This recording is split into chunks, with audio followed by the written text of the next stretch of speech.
Tompolasy tompoko vavy manolotra ny rabafinaritra ho antsika rehetra izay mpanaraka ny fandarany Nosomaitso magazine, fandarana izay irahantsika isaky ny herinandro mahakasika indrindra ny tontolo iainana sy ny fandrosoana. Isan-taona moa dia ankalazaina maneran-tany ny andro raisam-pirenena ho an'ny tontolo iainana, ka ny amin'ity taona 2020 sy 2020 ity dia hoe mettre fin à la pollution plastique mondiale, zany hoe tokony atsahatra zany ny loto azo avy amin'ny fampiasana ny plastika maneran-tany, atao hoe fanamby lehibe ataony firenena mikambana zany ary ho antsika manokana ty Madagasikara dia efa zava-doza ity resaka loto azo avy amin'ny plastika ity, raha tsy resaka afatsy ny eto an-drenivohitra, ka anisan'ny atao hoe fanandrify indrindra amin'ny toe-java misy eto amintsika izany lohahevitra ny firenena mikambana izany. Rariny loatra ny vondrony mpanao gazety, mpanao ny tontolo iainana, ny association des journalistes de l'environnement izay niresaka tamin'ireo manam-pahaizana mikasika ny plastika. Tsy zany fa Dr Jean-Claude Salama izay manam-pahaizana momba ny loto ateraky ny plastika. Rahantsika izay resadresaka izay ao anatin'izao hoe fanamariana ny andro maneran-tany ho an'ny tontolo iainana na ny journée mondiale de l'environnement, izay anisan'ny mankalaza izany tsika eto Madagasikara. Ko dia manasanao anaraka ny resadresaka izay nitanterahana teto amin'ny foibeny ny olafitry ny mpanao gazety teto Ambohidahy, izay toerana nanaovan'ireo mpanao gazety ara-tontolo iainana ny resadresaka tamin'ny Dr Salama mikasika io lohahevitra io. Rahantsika avy hatrany zany.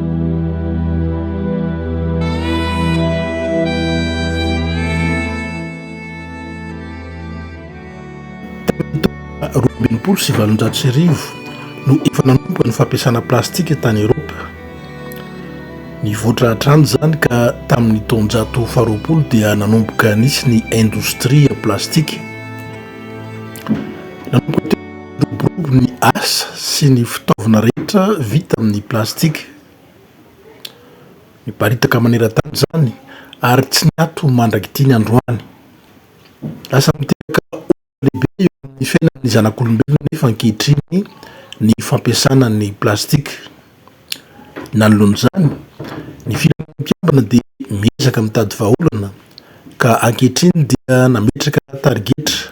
amin'ny lohahevitra hoe mettre fin à la pollution plastique mondiale. Ndatsahatra amin'izay ny fandotona ateraky ny fampiasana ny plastika sy ny fonosana plastika. Zay moa zany ny target ny Nations Unies hoe tokony ho faranana ny pollution plastique, nefa araka an'izany voalazaka zany hoe target efa matetika mamerina an'izay zavatra zay hoe ny vie quotidienne, ny fiainana andavanandro dia ambaly amin'ny plastika. Ka raha avy hatrany tsika hoe anao mettre fin, ça veut dire zany hoe zay midika fa hoe tsisy zany ny plastika. Nefa hatreto aloha mbola sarotra zany raha mbola d'ici dans décennie ny zéro plastique mbola anisan'ny aty mafana be. Source an'izay zavatra zay ny plastika efa zavaiko foana fa dérivé na hydrocarbure. Ny producteur pétrolier tsy manaiky an'io zavatra io, fa apetrany any amin'ny pays tsirairay hoe anjaranareo mametraka ny gestion de produits déchets plastiques ny amin'ny firenenareo, fa ny famokarana reo dia tsy maintsy mandeha ihany. Ka ho sarotra zany io fa samy manao zay ho afany ny firenena tsirairay anao minimisation ny azoko ilazana azy ho ahena avec target hoe d'ici 10 ans zany mba tsy dia hisy tsony ny fampiasana plastika. Fa ny fampiasana plastika tsisy tanteraka dia sarotra satria efa niresahako moa iny teo aloha hoe domaine hospitalier tsy ho afaka. Hoaiza moa zany poste de champ, hoaiza ny seringue, hovanainina indray ny seringue, hiverina seringue amin'ny vera hoe ny tuyau ny drain-na sérum atao inona indray ary. Zay ny antony hoe mbola mahasarotra an'ilay fa raha ny tena fomba fiteny adéquat aminy dia rétrograduel no azo atao. Rétrograduel fampianana miandalana fa hatreto zany ataoko farango sosina hoe retraite. amin'ny ankapobeny aloha izy moa nitseritreritra zavatra tsara fa ny fanatanterahana azy sarotsarotra ihany nefa tsy maintsy mezakitsika tsy horesin'izay. Ho an'ny Madagasikara manokana ny plastika dia tena lasa fandoto miparitaka tamin'ireo tanan-dehibe misy eto amintsika. Na eo zany ezaka amin'ny fanalana ny fako misy azy ireny, araka nambaran'ireo tompon'andraikitry ny commune sy ny APIPA, dia maro amin'ireo fako plastika no mbola tsy afaka ary mianaka sy miparitaka indrindra eny amin'ireny renirano lehibe ireny hatrany anaty ranomasina any. Tsy fenina nefa fa ny plastika dia mitondra voka-dratsy ara-pahasalamana antsika olombelona. Raha ny fanazavana nataony Ravelonatoandro Efa, tompon'andraikitry ny sampanasa tontolo iainana sy ny fandrosoana Rovanjafy eo anivon'ny centre Aroupe Madagasikara. Raha erak'izao tontolo izao ny jerena dia miparitaka tokoa ny fako plastika. Izany fako plastika izany dia azo avy amin'ny fitrandrahana angovo avy any ambany tany na ilay ataontsika hoe énergie fossile ary mandray anjara lehibe amin'ny fandefasana entina mangeja hafanana eny amin'ny habaka. Izany fandefasana entina mangeja hafanana izany indray arakaraka ny fitombon'izany eny amin'ny habaka no mampikorotana ny toetrandrontsika erak'izao tontolo izao. Izay ny antony voalohany. Ny antony faharoa, raha jerentsika manokana ny zava-misy eto Madagasikara dia anisan'ny ataoko hoe victime ny loto plastika ihany koa Madagasikara, satria raha ety an-tanan-dehibe zao ny jerentsika dia ny loto plastika tena hita etsy na eny an-tsena io na ny anaty tatatra io ary raha any amin'ny faritra indray ny jerentsika dia feno loto plastika ny anaty ranomasina na anatin'ny zavaboary rehetrarehetra any ary tena zava-doza dia tonga hatrany anatin'ny sakafontsika olombelona loto plastika. Ny antony zany plastika zany dia amanjato taona ny voalevina, na dia hoe tsy levina ary izy nefa miapotika tsikelikely eny ihany izy ary mamoaka singa farak'izay madinika ka ireny singa farak'izay madinika ireny no lasa ho an'ny biby, ohatra hoe ho an'ny omby raha ety ambony tany, ho an'ny akoho, raha ny anaty rano izy ho an'ny trondro, dia ireny biby sakafontsika daholo izany biby voatonona izany ary mazava ho azy fa tonga aty anaty vatan'olombelona ilay singa plastika ireny ary misy fiantraikany ratsy ihany koa amin'ny fahasalamana. Izany hoe tokony tsy tazapotsiny amin'izany tsika fa mila manao zavatra izao tontolo izao mila mandray andraikitra ihany koa Madagasikara isaorana manokana fitondram-panjakana fa efa misy ny didy fampiarana na ny décret d'application 2017 tsipika 10 izay mandrara ny fanafarana ny fanodinana ny fivarotana sy ny fampiasana arona sy finosana plastika eto Madagasikara. Izany hoe fa nanomboka tamin'ny 2017 zany, tena marina nanomboka tamin'ny 2014 fa navaoziny io décret d'application 2017. Iarahantsika matadidy fa nisy fampiarana kely io tany amin'ny 2017-2018 tany fa taorian'izay dia tsy nisy fitohizantsony noho ny antony maro. Izay ny antony nanaovan'ny centre Madagasikara io fikarohana io hoe maninona tsy nisy fitohizantsony fampiarana an'ilay fanakanana ny fampiasana ireo fonosana sy arona plastika eto Madagasikara io izay hita fa tena manimba tontolo iainana tokoa. Fanjakana fa manana ny instrument fandaminana, régulation, protection, fiarovana ary ny anticipation. Efa nisy teo efa nampiarina ilay izy fa niato. Izy zany no responsable anatin'izay. Inona no olana fahitanao azy ianao raha? Ny fahitako ny olana zany ny fampiasana ny lalàna, satria ny lalàna moa zany rehefa napetraka dia ho an'ny rehetra ny lalàna, satria apetrako ty lalàna ty ho an'ny itsy olona itsy fa rehefa tsy amin'ity olona itsy izy tsy azo tsy ampiasaina. Dia izay fahitako n'le olana fa raha hoe atao état de non droit tikan'izay raha ohatra ka samy miara mampiasa an'le lalàna hoe io ny lalàna misy a dia miaraka tsika manatanteraka an'io a raha mbola velonaina zay dia tokony andeha any le izy. Fanontaniana anankiray manitikitika le fampiasana le inona mihitsy le plastika manahoana tamin'ny teo aloha manko ohatrany hoe misy sokajiny izy io sa le lasa le plastika mihitsy hoe zany tsy azo raisina io zany tsara marena fa ny plastika raha tsy diso eo amin'ny karazany efatra izy. Ito zao ty androany ty aloha dia resaka sachet io resaka sachet plastika na film plastika io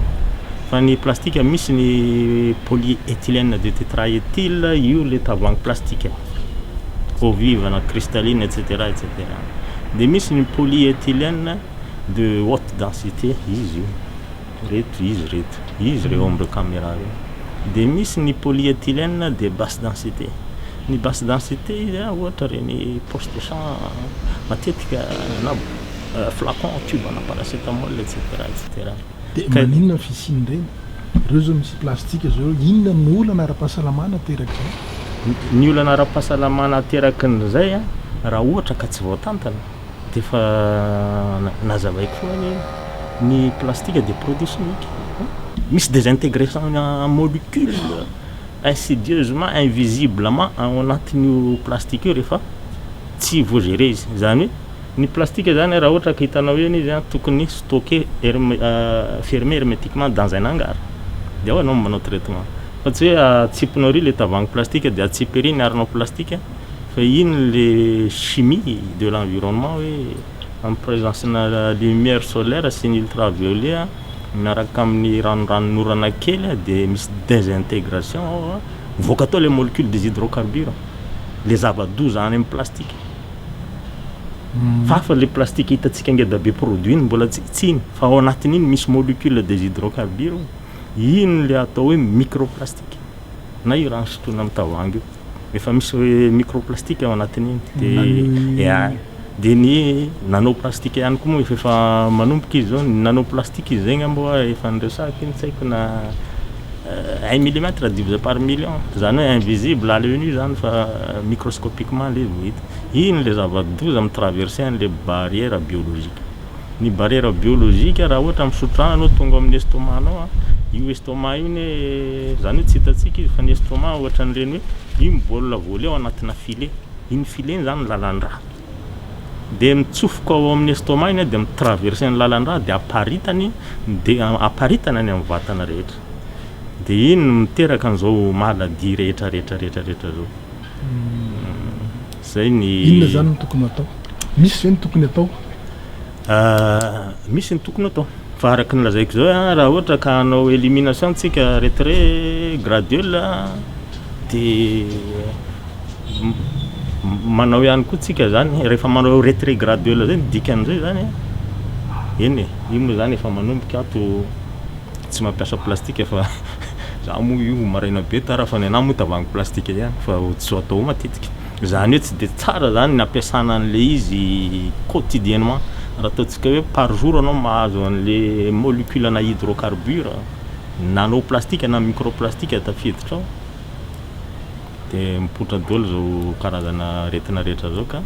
ny lalàna ihany zany tokony amafisina rehefa tsy azo atao dia tsy azo atao farany tsy voatery ho lava tanysa hoe aretina vitsivitsy ny aretina vitsivitsy azo amin'ny plastika misy be dia be izy en tant que hoe hydrocarbure zay io le molécule zany rehefa tonga any dia misy site électif zany efa stominy izy misy phénomène symiotactisme positif indrindra fa ho an'ny matière gras dia inona moa matière gras ohatra hoe matière grise ny atodo matavotavo ny any dia tonga any izy dia rehefa tonga ao izy mipetraka ao satria rehefa corps étranger izy ny tonga ao dia io phénomène anticorps antigène corps étranger tonga ao dia mandefa anticorps dia ao mitombo dia lasa mitombo ny volume an'le molécule kely tsy tamasa ao anatin'ny atodeo saromany globule blanc foanao dia izay mahatonga an'le tumeur augmentation volume na organe raisitsika indray izy tafiditra izy any anaty lalan-draha dia miforme plaque athérome zany hoe ao anatin'ny lalan-draha ao zany izy mitapise ao dia midiminuer miaina ny calibre ny vaisseau ka rehefa mena ny calibre amin'ny vaisseau ny antsika ny zavatra matetika loatra eto dia hoe misy cholestérol mitapisihana anaty vaisseau na za kelikely zao possible misy cholestérol dia mena ny calibre voatery zany mipompe mafy le cœur zay vao lasa le raha miparitaka any amin'ny organe rehetra tran'izany koa any amin'ony matavotavo ny nono miditra any koa satria misy graisse betsaka raha vao raha any amin'ny raha ohatran'izay fandeha mikasika io lalàna ifehezana ny fampiasana ny filosana plastika izay tsy misy fampiarana io dia nilaza ihany koa ny tanora mpikaroka iray fa azo atao tsara ny fampiarana azy io saingy ilana fanotsiana ireo rijanteny sasantsasany ao anatin'io lalàna io. Ny zavatra miseho nisy décret 2017-010 ny lalàna miresaka ny sachet plastique izay miteny hoe tsy tokony atao ny mampiasa sachet plastique latsaky ny 50 micron. Tokony hisy soratra hoe à réutiliser pour préserver l'environnement ny sachet plastique ary tokony hisy indicateur ny producteur hoe iza no namokatra le sachet. Izay zavatra izay nefany nanao échantillonnage zay teny amin'ny terrain 667 sachet plastique no nalainay eran'ny Madagasikara 200 teto Antananarivo 100 tany Fianaratsoa dia misy amin'ny faritra hafa 80% an'ireo échantillon nalainay ireo dia tsy manaraka an'izay norme zay. Efa jerevana nefa le décret 2017-010 dia misy sanction ao hoe inona ny sanction ho an'ireo producteur ho an'ny consommateur ary ho an'ireo importateur. Tsy tanteraka le izy miakatra be ny sachet plastique latsaky ny 50 micron ary misy amin'ireo sachet ireo 10 micron 5 micron manifikely. Ny tanjona n'le recherche anay zany dia hoe inona ny problème tsy ahafahan'io décret io appliqué eto Madagasikara. Dia ny hypothèse zany dia hoe misy problème de coordination interministérielle mise en œuvre n'io décret io. Satria iza moa ny tokony handray tanana n'io décret io dia ny Bureau national de convention de Bâle. Anisan'ny firenena ny ratifie ny convention de Bâle tsika. Ny atao hoe ratification dia engagement juridique. Tsika zany manana engagement juridique hanao an'le convention projetena amin'ny loi nationale. Dia zay ny mahatonga antsika hoe mise en œuvre ny convention de Bâle no tsika ny ratifie dia nanao an'le décret 2017-010 hoe éliminena ny sachet plastique latsaky ny 50 micron satria déchet dangereux. Ny déchet dangereux tsy hoe fakina pile irery ihany. Ny annexe ny article 1A ny convention de Bâle dia miteny hoe ny any amin'ny annexe 1 annexe 8 zay ny atao hoe déchet dangereux. Fa kosa ny article 1B ny convention de Bâle dia miteny hoe ny atao hoe déchet dangereux dia miankina en vertu du droit national, miankina amin'ny lalàna n'le firenena koa no miteny hoe déchet dangereux sa tsy dangereux. Dia ny Madagasikara zany na mbola tsy déchet ary ile sachet plastique manify dia efa niclassé ny Madagasikara ho déchet dangereux tamin'ny 2017. Zay zany ny antony satria le izy manify izy dia sachet plastique à usage unique dia mora very dia misy impact amin'ny tontolo iainana. Ny résultat sy ny recommandation dia hoe problème voalohany ny Bureau national de convention de Bâle dia non systématique. Zany hoe tsy misy membre permanent ao. Ny vokatry ny administration non systématique dia misy manque de communication voalohany. Tsy ampy le communication satria io bureau io no izy non systématique dia déclenchena. Isaky ho ampiasaina le izy dia déclenchena dia ho tadiavina indray le olona tsirairay any amin'le comité. Zay ny vokatry le administration non systématique. Dia misy perte na information ao, misy problème na suivi sy contrôle ao no izy non systématique. Ny problème faharoa faharoa dia hoe io décret 2017-010 io misy flou juridique. Tsy ampy io zany. Zay ny tsy ahafahana manatanteraka an'io. Ny antony zay flou juridique zay tsy détaillé zany ao anatin'le décret 2017-010 ny rôle sy ny responsabilité ny tsirairay. Tsy détaillé ao, tsy misy mécanisme de redevabilité ao. Zay antony faharoa. Fahatelo ny mécanisme de fonctionnement an'ireo responsabilité rehetrarehetra amin'ny ministère impliqué tsy détaillé ao amin'ny décret io. Dia inona ny vokatry zay efa manontany tamin'ny enquête hoe iza ny mandray anjaranyity dia mifanilika zany nyvokatra izay satria tsy détaillé ao hoe ohatra ny any amin'ny contrôle ohatra ny industrie tokony détaillena tsara ao amin'le décret zany hoe ny inspecteur industriel, ny commissaire commercial, ny officier de police judiciaire no miaraka manao contrôle inopiné dia isaky ny contrôle dia tsy maintsy manao rapport zareo rapport miaraka amin'ny sary sy ny hoe validé ve izy inférieur 50 microns sa supérieur 50 microns dia iny rapport iny tsy maintsy alefa any amin'ny bureau national convention de Bâle dia ny bureau national ny convention de Bâle dia afaka manao rapport de manquement raha tsy miasa les membres les comités ireo dia afaka manao rapport de manquement izy hoe any amin'ny premier ministre ohatrany hoe mitaraina hoe tsy miasa les membres ato amin'ity comité ity dia zay zany le mécanisme de redevabilité hoe tokony misy tamberina ndraikitra zany ao amin'io texte io amin'izay miasa daholo ny impliqué rehetrarehetra zay voalohany dia tokony détaillé ohatran'izay hoe iza ny responsabilité an'ity efa manao contrôle inona ny responsabilité an'ity efa any amin'ny douane fa tsisy an'izay ao amin'le décret raha mijery ngambontsika ny décret ny loi ny Seychelles any Maurice any Rwanda ny mécanisme ny fonctionnement ny ministère impliqué ny attribution ny rôle et responsabilité